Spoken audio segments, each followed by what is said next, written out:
Good morning students, we are talking about the chapter forms of business organizations. Okay, and as I have told you, there are three enterprises in private sector as private sector, public sector and joint sector.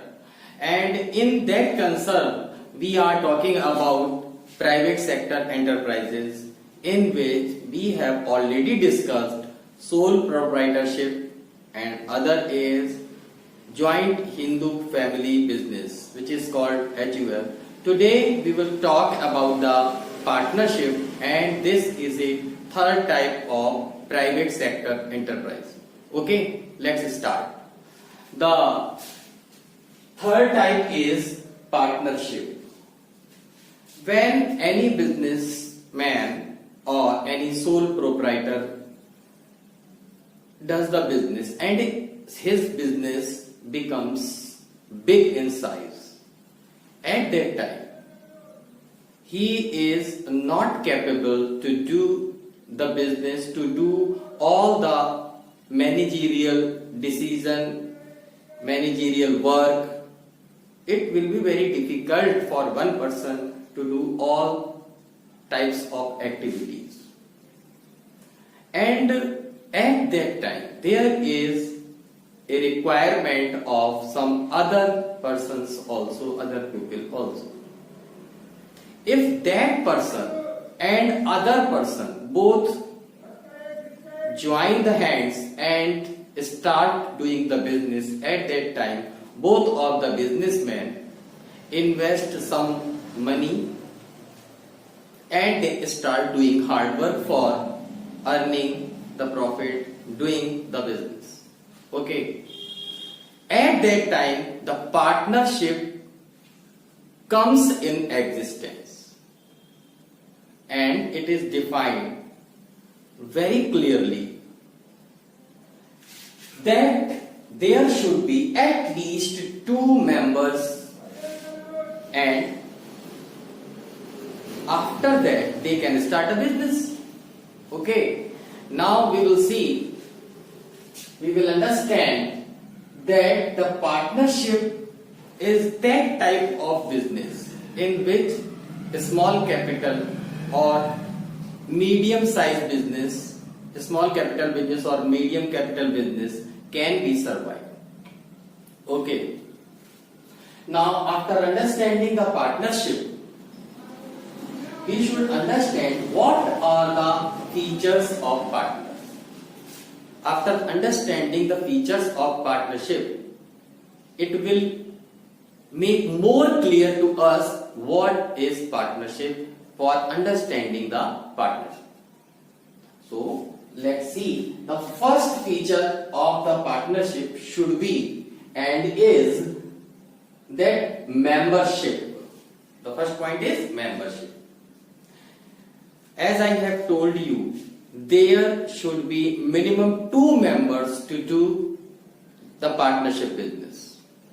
Okay, minimum 2 members, and maximum, if we talk about the maximum members, there should be 50 members.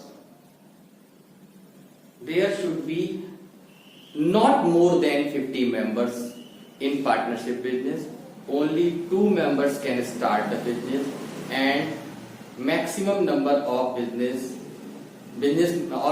maximum number of members of the business, partners of the business is 50, up to 50. Okay, now we will understand the second point, agreement.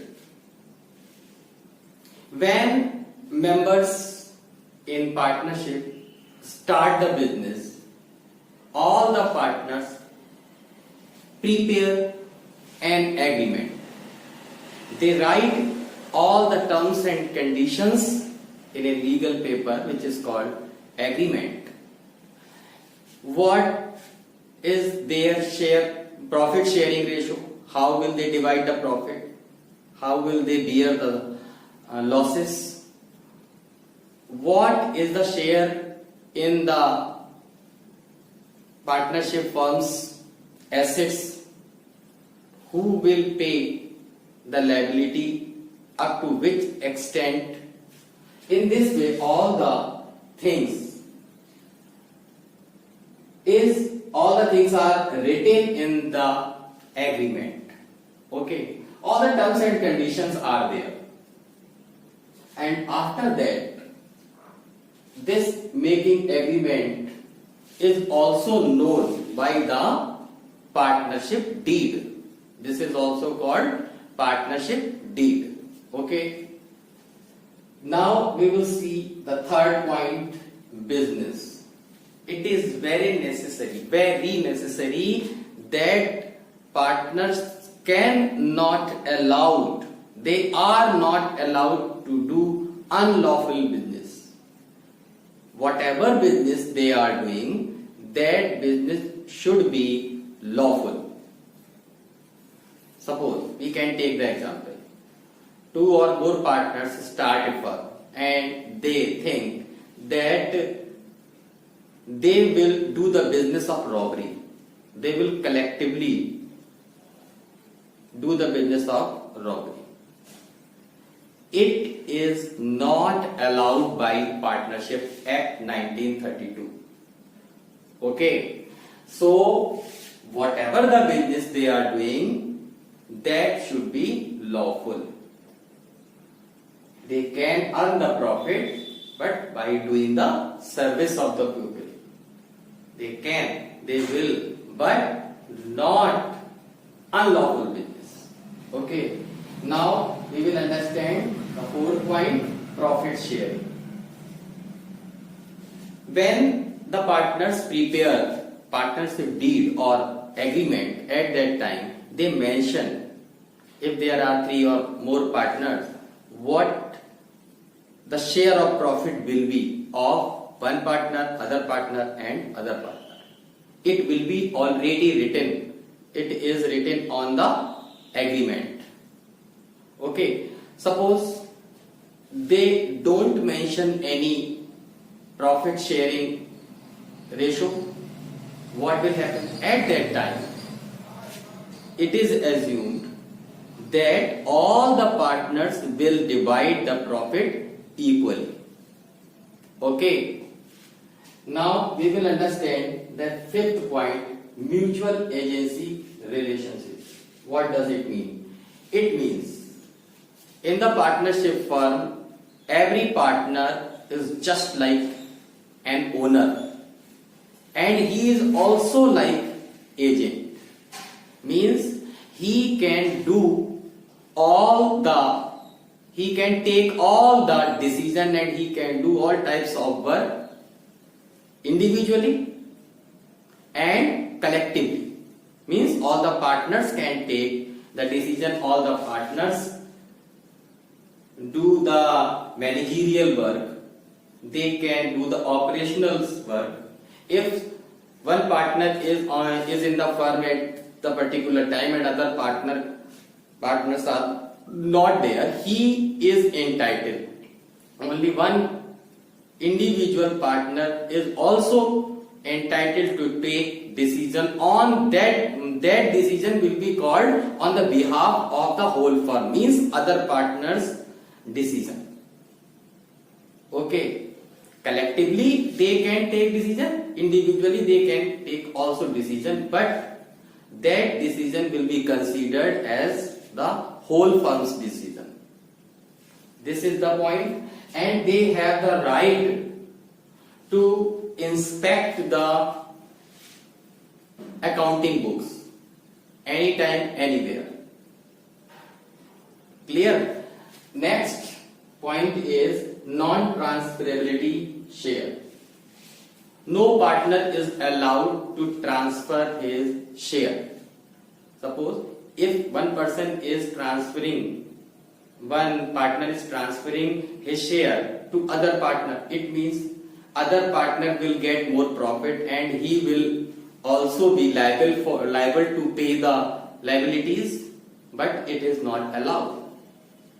It is very necessary the consent of two partners.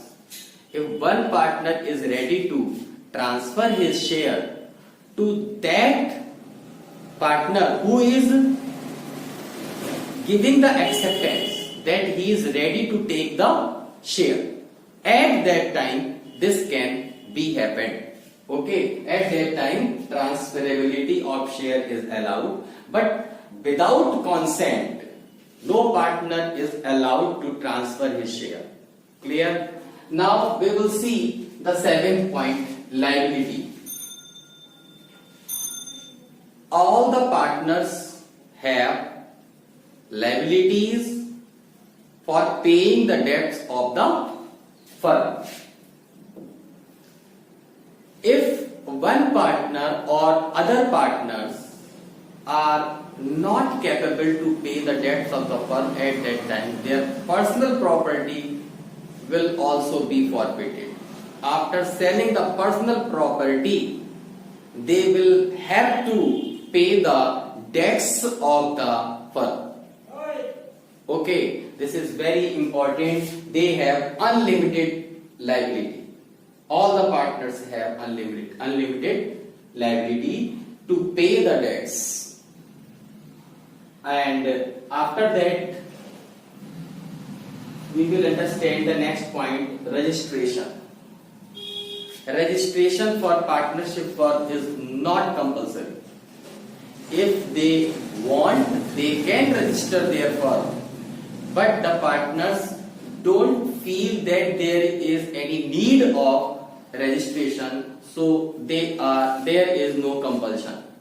But it is seen that most of the partnership firm register themselves, because after a registration, if there is any dispute in the partnership firm, they can resolve all the things very easily. So it is not compulsory, but it should be, and many partnership firms are getting registered by itself. Okay, now we will see the 9th point, management. One partner and all the partners do the managerial work. As I have told you earlier, all the partners can play very important role in managerial activities, so they take part. It is not happening that only one or two partners are taking managerial participation and other partners are restricted. No, it is not found in the partnership business. Every partner is entitled to take the managerial activity, managerial decision, okay, for making the plan and policy, for surviving the firm. And the 10th and last point is time period. Whenever any partner wants to retire, yes, or suddenly any partner dies, at that time partnership firm dissolves. But after paying the retiring partner all the things, if remaining partners want to continue the partnership firm, they can, and again the firm reconstitutes, and at that time they can continue their partnership firm's business for a longer period. And in this way we have understood what is partnership and how the work is to be done in the partnership firm. Partnership firm is a small capital business or medium capital business. Okay, I think you have understood each and everything very clearly till then.